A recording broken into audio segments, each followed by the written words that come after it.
आज इस टॉपिक के ऊपर हम डिस्कस करेंगे, वो टाइटल देख के आपको पता लग गया होगा, तो वीडियो के एंड तक ज़रूर देखना क्योंकि काफ़ी सारे ऐसे छोटी छोटी पॉइंट्स हैं जिनको इस वीडियो में मैं इंक्लूड करूँगा और कैसे करना है ये भी दिखाऊंगा। और ये सारे पॉइंट्स ऐड होके आपके लैपटॉप का जो ओवरऑल परफॉर्मेंस है वो भी स्लाइटली अपग्रेड होते हुए नज़र आएंगे। ऐसा नहीं है कि ये पॉइंट्स सिर्फ नए लैपटॉप्स के साथ ही लागू होंगे, कुछ पॉइंट्स ऐसे भी है जो पुराने लैपटॉप्स के परफॉर्मेंस में भी एक ड्रास्टिक अपग्रेड लेकर देगा। So let's start the video.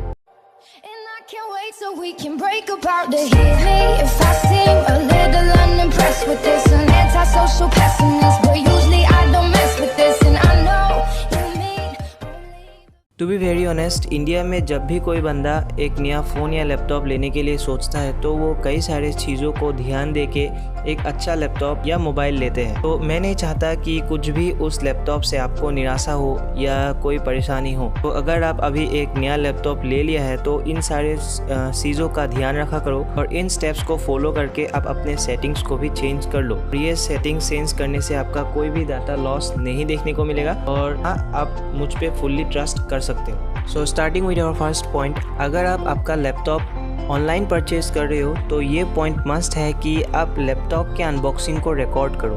क्यों? क्योंकि कभी कभार आपके लैपटॉप फॉल्टी आने पर कंपनी वापस नहीं लेते। अब अगर आप उस रिकॉर्डिंग का यूज़ करोगे तो वो एक प्रूफ रहेगा कि हाँ, आपका यूनिट या प्रोडक्ट ख़राब है। और अगर आप ऑफलाइन ले रहे हो तो आप सीधा दुकानदार के गला दबा सकते हो। तो ये बात ध्यान रखना कि आप जैसे ही एक ऑनलाइन परचेज करो तुरंत ही उस अनबॉक्सिंग का रिकॉर्ड करो। अब नेक्स्ट पॉइंट पे बढ़ते हैं। तो ज़्यादातर लोग क्या करते हैं कि नया लैपटॉप लेने के बाद उसमें एंटीवायरस डलवाता है और ऑफलाइन ले रहे हो तो दुकानदार भी आपको फोर्स या सजेस्ट करेगा कि आप एक एंटीवायरस डलवा लो। तो यहाँ आप दुकानदार की बातों में पिघल जाओगे और आप एक एंटीवायरस डलवा लोगे, लेकिन ऐसा बिल्कुल भी नहीं करना है। हाँ, विंडोज़ XP, विस्टा, विंडोज़ 7 और विंडोज़ 8 में एंटीवायरस डलवाना पड़ता था क्योंकि उस टाइम पे बाय डिफ़ॉल्ट एंटीवायरस का कोई भी सीन नहीं था। लेकिन आज के डेट पे विंडोज़ 10 हो या 11 दोनों पे ही बाय डिफ़ॉल्ट आपको एक एंटीवायरस मिलेगा जो कि काफ़ी पावरफुल है और ये टोटली फ्री ऑफ कॉस्ट है। और ये बैकग्राउंड पे इतनी CPU और रैम दोनों को ही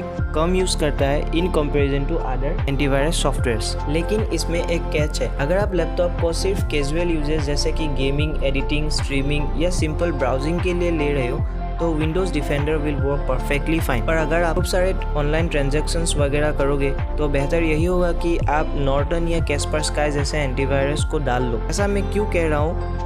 क्योंकि कुछ रीसेंट वायरसेस जो है उनको डिफेंडर डिटेक्ट नहीं कर पाता और ऐसे केसेस देखने को मिलते हैं जहां कई सारे बैंक फ्रॉड्स होते हैं। तो हाँ, आप उस चीज़ को ध्यान रखना और एक अच्छा सा एंटीवायरस डलवा लेना। अब अगला पॉइंट जो आपको करना है वो है क्रोम ब्राउज़र को यूज़ ना करना। ये भगवान क्या जुल्म है। अब आप बोलोगे क्यों? क्रोम तो सभी यूज़ करते हैं। तो देखो, माइक्रोसॉफ्ट का खुद का एज ब्राउज़र जो है वो काफ़ी इम्प्रूव हो चुका है। वो गुड्डू नहीं है जो लिबी करते हैं। एज ब्राउज़र यूज़ करने का दो फ़ायदा है। आप खुद से सेटिंग कर सकते हो कि आप किस लेवल तक अपना ब्राउजिंग एक्सपीरियंस को सेफ रखना चाहते हो।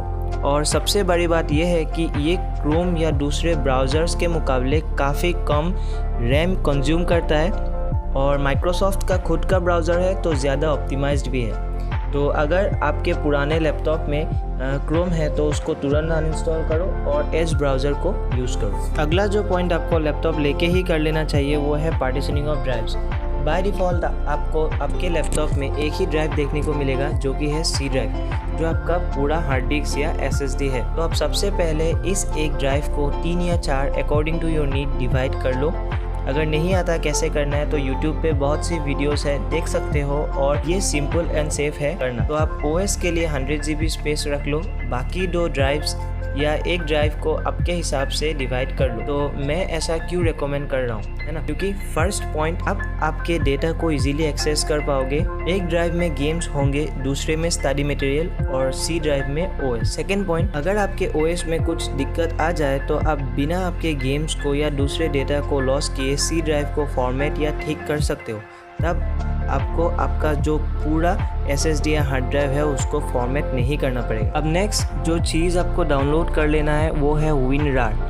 इसको डाउनलोड करने के लिए मैं इसलिए बोल रहा हूँ क्योंकि इट्स ऑब्वियस कि आप बड़े फाइल जैसे कि गेम्स, सॉफ्टवेयर्स या मूवीज़ डाउनलोड करोगे तो मैक्सिमम केसेस में वो फाइल्स कंप्रेस करके इंटरनेट में डाला जाता है ताकि डाउनलोड करते टाइम कम MB या GB यूज़ हो। तब उस फाइल को डिकम्प्रेस करने के लिए WinRAR का ज़रूरत पड़ेगा और आप आसानी से बड़े फाइल्स को कम GB में ओपन कर सकते हो। अब अगला जो पॉइंट आपको ध्यान देना है वो है स्टार्टअप ऐप्स को डिसेबल करना। मैं दिखा देता हूँ कि ये कैसे करना है। सेटिंग्स पे जाइए, ऐप्स पे जाइए, यहाँ आपको दिखेंगे स्टार्टअप पे क्लिक करेंगे तो उसके बाद यहाँ आपको सारे ऐप्स शो हो जाएंगे कि कौन कौन से ऐप्स आपके लैपटॉप में ऑन करते ही बैकग्राउंड पे रन हो रहा है। तो इनमें से जिनको लगता है कि ज़रूरत नहीं है तो इनको आप डिसेबल कर दो। इनको डिसेबल करने का रीज़न ये है कि ये लैपटॉप ऑन होते ही बैकग्राउंड पे रन होना चालू कर देता है और बूटिंग स्पीड स्लो कर देता है। अगर आप SSD यूज़ कर रहे हो तो ज़्यादा फ़र्क तो नहीं दिखेगा, पर HDD यूज़ कर रहे हो तो एक ड्रास्टिक बूस्ट साफ नज़र आएंगे। और इनको खुद से रन क्यों ना, है ना। जब मेरा ज़रूरत होगा तो मैं खुद से उस ऐप का यूज़ कर लूँगा, तो इसको डिसेबल करना मत भूलना। अब अगला जो पॉइंट है वो आपके नए हो या पुराने लैपटॉप दोनों में ही एक अच्छा परफॉर्मेंस बूस्ट देगा, वो है ब्लोटवेयर्स को रिमूव करना। अब जब एक नया लैपटॉप लोगे तो आपको क्लीन ही दिखेगा सब कुछ, पर अंडर विंडोज़ में कई सारे ऐसे ब्लोटवेयर्स हैं जिनको आप अनइंस्टॉल करके अपना परफॉर्मेंस बढ़ा सकते हो। ये मैं आपको नहीं दिखा पाऊंगा क्योंकि मैं ऑलरेडी सारे ब्लोटवेयर्स को रिमूव कर चुका हूँ, पर आप यूट्यूब पे सर्च करोगे तो बहुत सारे वीडियोस मिल जाएंगे। तो ब्लोटवेयर्स को रिमूव करना मत भूलना। अब नेक्स्ट जो चीज़ है वो है लैपटॉप ऑन करते ही अपडेट करना, क्योंकि मैक्सिमम चांसेस यही होगा कि अपने लैपटॉप्स का नया अपडेट आ चुके होंगे और माइक्रोसॉफ्ट छोटे छोटे बग्स को इन लैपटॉप्स के थ्रू ठीक करता रहता है। और डिफेंडर यूज़ कर रहे हो तो आप मैनुअली चेक करते रहो कि नया अपडेट्स आया या नहीं। और OS और डिफेंडर के साथ साथ ग्राफिक ड्राइवर्स का भी अपडेट्स चेक करते रहना, क्योंकि ग्राफिक ड्राइवर अपडेट करने से आपका गेमिंग एक्सपीरियंस और भी अच्छा होता है। आपका लैपटॉप इंटेल या AMD जो भी बेस्ड है वो आप YouTube पे सर्च करके कैसे अपडेट करना है देख लेना अगर नहीं आता तो।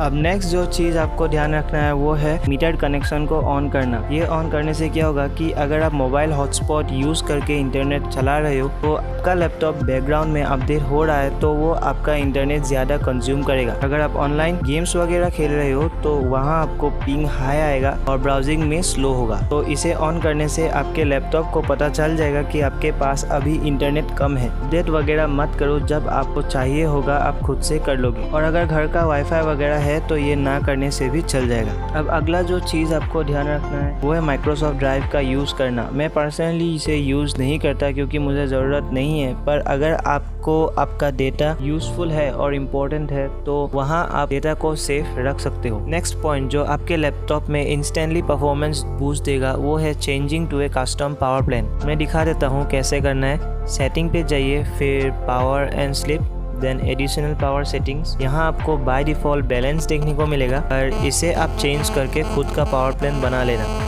साइड पे दिए गए क्रिएट पावर प्लान में क्लिक करो, उसके बाद हाई परफॉर्मेंस में क्लिक करके नेक्स्ट कर दो एंड देन क्रिएट। तो इसके बाद आपको एक इंस्टेंट परफॉर्मेंस बूस्ट देखने को मिलेगा। Heading to the last point, ये पॉइंट अभी के लिए नहीं फ्यूचर में भी यूज होते रहेंगे और ये है डिस्क क्लीनर। आप सेटिंग्स में जाके स्टोरेज पे क्लिक करोगे तो इस तरह से कुछ इंटरफेस दिखेंगे और फिर टेम्पोररी फाइल्स पे क्लिक करोगे तो इस तरह से सारी अनवांटेड चीजें दिखा देंगे जिनको आप रिमूव कर सकते हो। और एप्स एंड फीचर्स में भी अनवांटेड एप्स को भी आप अनइंस्टॉल कर सकते हो। और वीडियो को एंड करने से पहले एक बोनस टिप दे देता हूँ। जब भी लैपटॉप में गेम्स वगैरह खेलोगे हमेशा से चार्जर को कनेक्ट करके ही खेलो और लैपटॉप को इस तरह से रखने की कोशिश करो ताकि एयर फ्लो अच्छा हो, और एयर फ्लो अच्छा होगा तो लैपटॉप भी कूल रहेगा और लास्ट में गेम्स पे फ्रेम ड्रॉप्स भी कम देखने को मिलेगा। तो आई होप ये सारी चीज़ें आपको समझ आ गया होगा। तो वीडियो को अगर एंड तक देखे हो तो वीडियो को लाइक कर देना और चैनल को सब्सक्राइब कर देना। मिलते हैं अगले वीडियो में, तब तक के लिए बाय बाय।